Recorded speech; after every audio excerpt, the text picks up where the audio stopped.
Good morning, everybody. This is Don Blomdahl, Hall of Fame veteran, sports cards and collectibles, coming to you live from Arlington, Washington. Yep. Well, today we had a little bit of a dilemma. So pretty much what I had to do was we have 18 Hall of Famers this Friday. 18 Hall of Famers that were inducted into the Hall of Fame. So I do have a busy schedule ahead today for me. Me and my pastor are going to Seattle for the Seattle Mariners baseball game. This is Edgar Martinez weekend. Edgar Martinez Saturday and Sunday. So we do have a lot going on this week, and I had to make a little bit of a change. Let me readjust here so I can see my cue card here and know what I've got. So you'll see the ones here. I'm gonna have to figure out how to cover that up. But yeah, so there are 18 Hall of Famers. I'll just briefly go over all 18 and then we'll get into their bios for each and every one. There's only one actually that I do have a card. I do have a card for another one. She is the only female in the Baseball Hall of Fame. We'll get into her when we get there. But I'll go down the list real quickly here, and then we'll get into the bios and get this stream rolling here. So we've got, of course, Ray Brown, Willard Brown, Andy Cooper, Frank Grant, Pete Hill, Biz Mackey, Effa Manley, Jose Mendez, Alex Pompez, Cumberland Posey, Louis Santop, Bruce Sutter. Then after Bruce Sutter, we've got Mule Suttles, Ben Taylor, Cristobal Torriente, and Judd Wilson. Our 18 Hall of Famers that will be going over their bios today. I don't know for sure. I haven't really checked too far ahead in schedule to see if there's any more than 18 that were inducted in 1 year. But we're going to be starting out here, and we have right here for first and foremost will be our first Hall of Famer. We'll go over each of their bios in this video. So without further ado, I won't have a live chat to follow along with today. But you guys can leave me comments on what you think of the video. Please, if you do jump in and watch it, please give me a thumbs up, a like, subscribe, share the channel if you can, so we can get more people in on my streams. I'm moving up, getting closer to the mid 400s, going to my next tier of 555 subscribers. All right, so first and foremost, we got, as I do each one, I'll move them to the front. So the one set back is the next one's coming up. So you'll know me next in the lineup, and then who we're highlighting with their bio right here. Okay, so Ray Brown. His full name is Raymond Brown, inducted into the Hall of Fame in 2006. His primary team was the Homestead, much more than job security. Raymond Brown was the pitcher, said Negro Leagues historian James Riley. They'd pitch their best on Sunday to 195-pound Brown developed a reputation, while still an amateur, as an all-around star on the diamond. After short stints with pro teams in Indianapolis and Detroit, Brown hooked on with Composie's Homestead Grays, a blossoming Negro League powerhouse. In 14 seasons with the Grays, 9-year span, his vast repertoire of pitches included sinkers, sliders, even knuckleballs. But his curve was his go-to curve with a 3-0 count on the batter. Riley said he had good control of all his pitches. In 1938, the Pittsburgh Courier newspaper listed, if allowed to play, Buck Leonard and Satchel Paige. All have been enshrined in the Hall of Fame.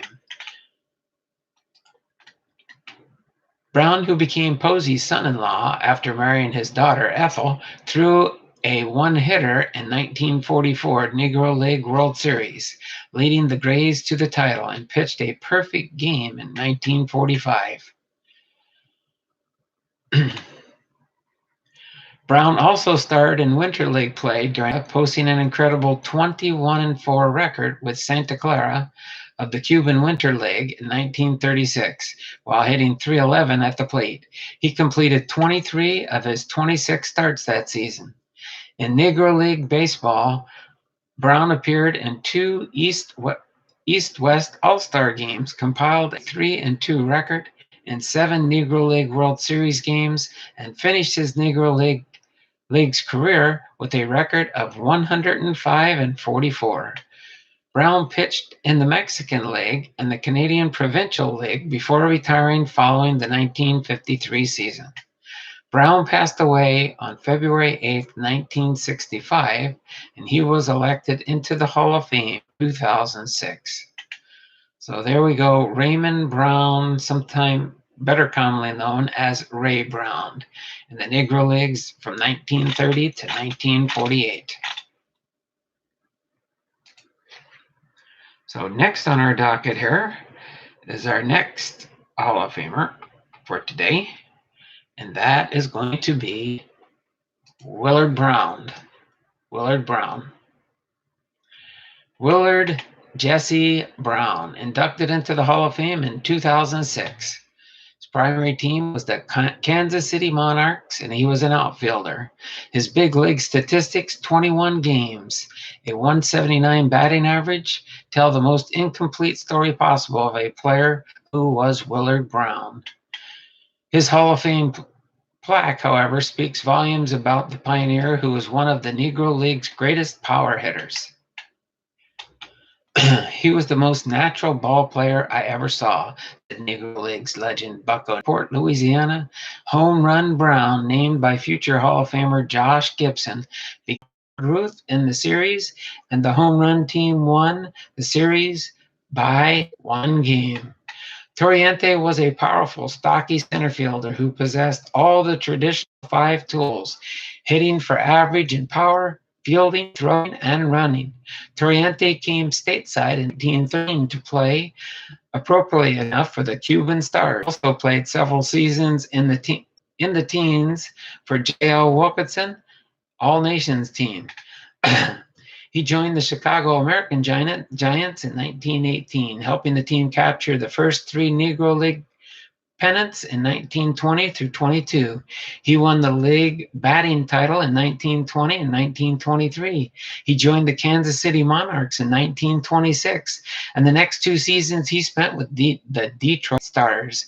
He wound up his American career in the early 30s with Gilkerson's Union Giants and the Atlanta Blackcrackers and the Cleveland Cubs.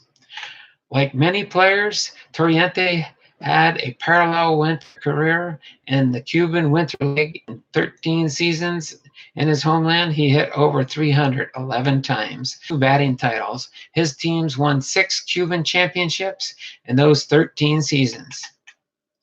He was a left-handed ball hitter with dramatic power to all fields, also hitting for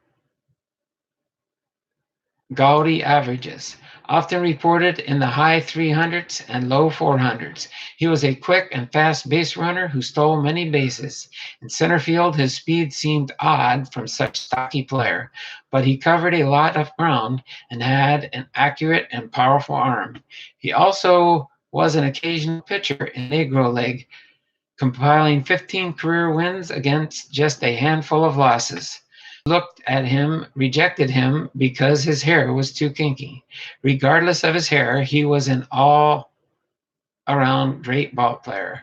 As Indianapolis ABC's manager C.I. Taylor put it, "If I should see Torriente walking up the other side of the street, I would say, 'There walks a ball club.'"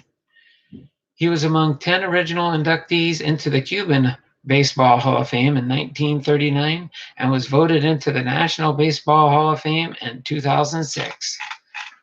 So there we have it, Cristobal Torriente.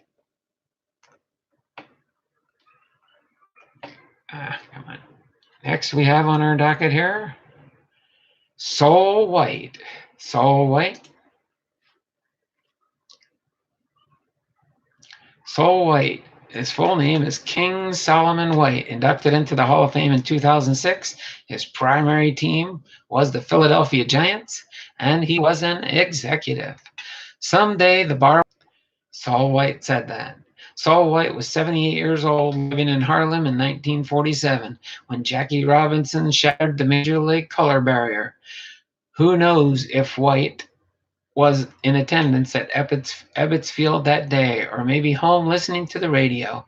No newspaper sought out the old man to interview him, and it is a pity, since White watched the color barrier descend back in the 1880s. A seminal figure in black baseball, Saul White was a player on both black and white teams, a manager, a coach, an official, a sports writer, and a historian. Wilberforce University with the Pittsburgh Keystones, a team in the League of Colored Baseball Clubs, which folded after 1 week. He immediately joined a white team, the Wheeling Green Stockings, and batted .370. The following season, his teammates forced his release. White was a hard-hitting infielder, an intense competitor, and a quiet leader. From 1889 to 1991, or from 1889 to 1891, he played for black teams, which played without otherwise white legs in New York, Pennsylvania, and Connecticut. In the 3 seasons, he hit .324, .356, and .375 against white professional competition, giving him a lifetime average of .356 in organized baseball. In 1902, White organized the Philadelphia Giants among the 7. The 1906 Giants, who went to 108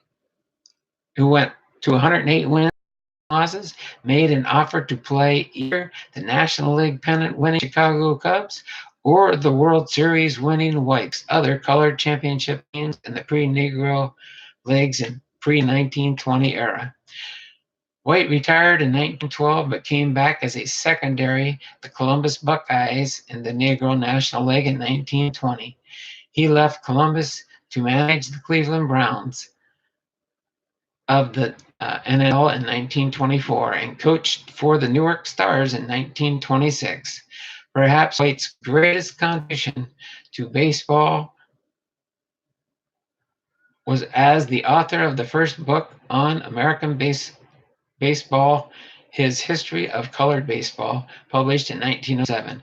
White spent his latter years as a sports columnist for the New York, Amsterdam News, and Cleveland Advocate. He was elected to the National Baseball Hall of Fame in 2006.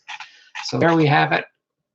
Saul White, inducted into the Hall of Fame in 2006, primary team Philadelphia Giants, and he was an executive. This is our next to last Hall of Famer for today. Getting ready to wind things down here. All right. That was Saul White. Next to last we have on our list, J.L. Wilkinson, 2006 inductee, Kansas City Monarchs, and he was an executive. A white man, Wilkinson is regarded as one of the most innovative and creative Negro Leagues owners. He was the principal owner of the Kansas City Monarchs from 1920 to 1948, one of less than a handful of dominant Negro League teams. The Monarchs ruled 2 separate leagues in 2 times in the 1920s, 1923, 1924, 1926, and 1929. Then, as a chair member of the Negro American League, the Monarchs finished first 7 times in 1937 to 42 and 1946. Wilkinson's Monarchs also in 1924, defeating Hilldale of the Eastern Colored League. They won the initial series. When the competition resumed in 1942, beating the Homestead Grays. League baseball was in difficult financial straits. Wilkinson urged the Monarchs into a pure barnstorming club. He turned the Monarchs into a pure barnstorming club, drawing on their substantial popularity in the Midwest to enable the team to play additional games at night, in addition to their daytime schedule. And as a drawing card, Wilkinson spent his own money on portable lighting system, trucking it along behind the team when the Monarchs hit the road. Uh, 7 current Hall of Famers elected as Negro Leaguers: Cool Papa Bell, Bill Foster, Satchel Paige, Bullet Rogan, Hilton Smith, Turkey Stearns, and Willie Wells played for Wilkinson's Monarchs, as did Jackie Robinson, Ernie Banks, and Elston Howard, among others, before integrating white organized baseball. Wilkinson began his baseball career in his home state of Iowa as a pitcher until he hurt his arm. He then became a baseball traveling women's team,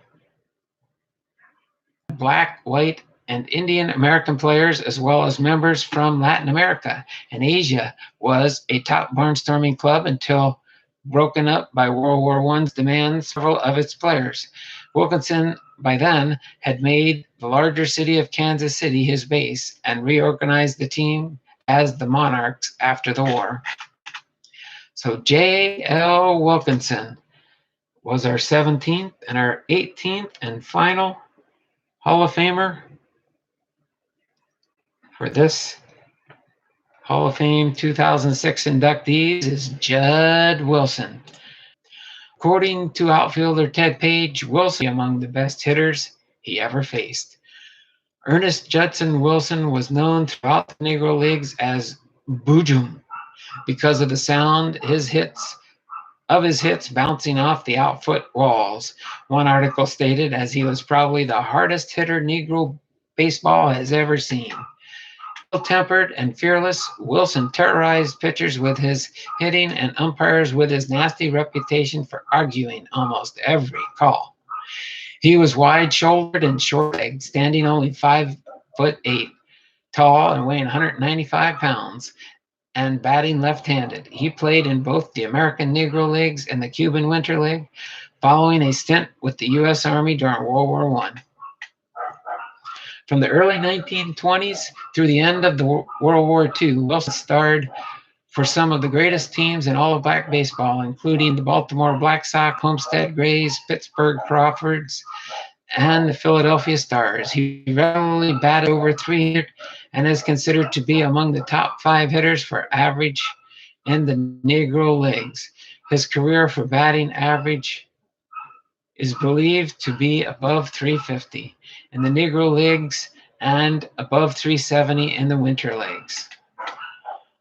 Wilson had limited defensive skills at third base, often using his chest to stop hard-hit balls. And at bat, he would crowd the plate, thereby ensuring he was often playing hurt. However, he was known for playing through many injuries and for a fierce competitive drive that he used to incite teammates to work harder and to drive opponents to distraction. And opponents ensured his reputation would precede him at every stop. There were no pitchers who wanted to face him and few umpires that wanted to call balls and strikes for him. Having played against the all-great black pitchers and many of the white stars in exhibition games, Wilson made it perfectly clear that he did not like pitchers regardless of their color. He remained in the Washington, D.C. area after his playing days and died in June of 1963. Wilson is buried at the Arlington National Cemetery in Virginia. So there we have it, our 18th and final Hall of Famer inducted into the 2006 Hall of Fame, Judd Wilson. So I'd just like to take this time now, video series, I'll give you a shot. The upper here, forgot to put my hat on. It's a little bit hot in my room this time of day. So let me put my ball cap on, get in baseball fashion here. And so again, when you do this video, I'll probably be in Seattle. We're going to be spending the day there, having lunch and dinner at the ballpark, lunch probably before we get to the ballpark. But before we go to the ball game, we're going to have a tour of the stadium.